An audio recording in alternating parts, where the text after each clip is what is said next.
In a modest house on Maple Lane, a young girl named Zoe shared an unlikely pact with her father, Ted.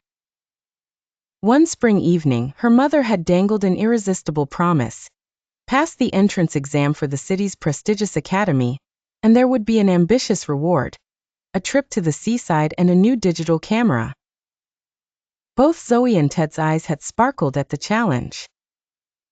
Ted, once a teacher and seasoned puzzle solver, declared himself her coach. Zoe declared herself the most determined student in town. Each morning before school and every evening after dinner, the dining table became their battleground.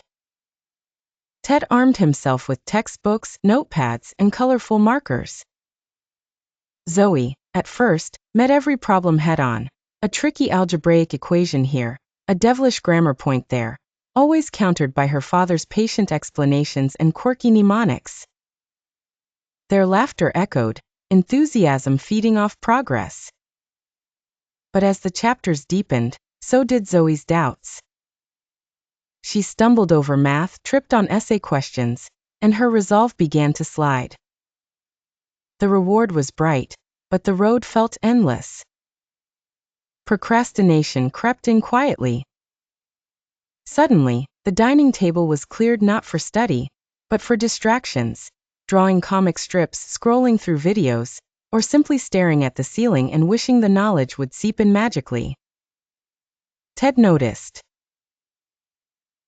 He gently nudged Zoe back, devising games and even creating makeshift quizzes that involved her favorite superhero characters. Sometimes it worked.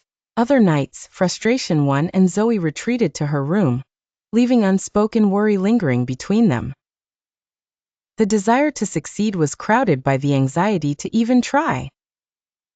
When the exam day finally arrived, Zoe and Ted sat together on the steps outside the school.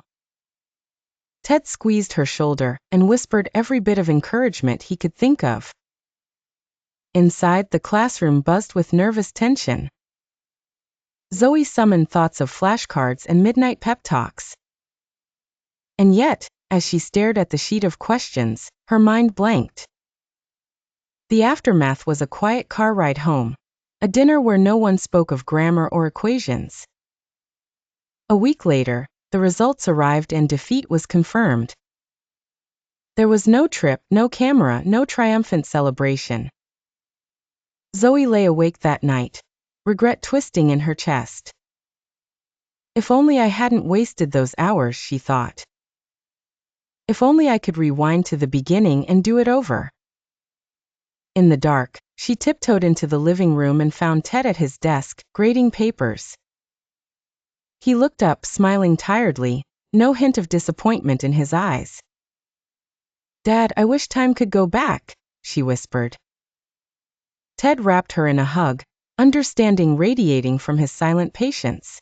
"Time only moves forward, honey. But you carry every lesson with you. We can't redo the past, but we get to shape tomorrow.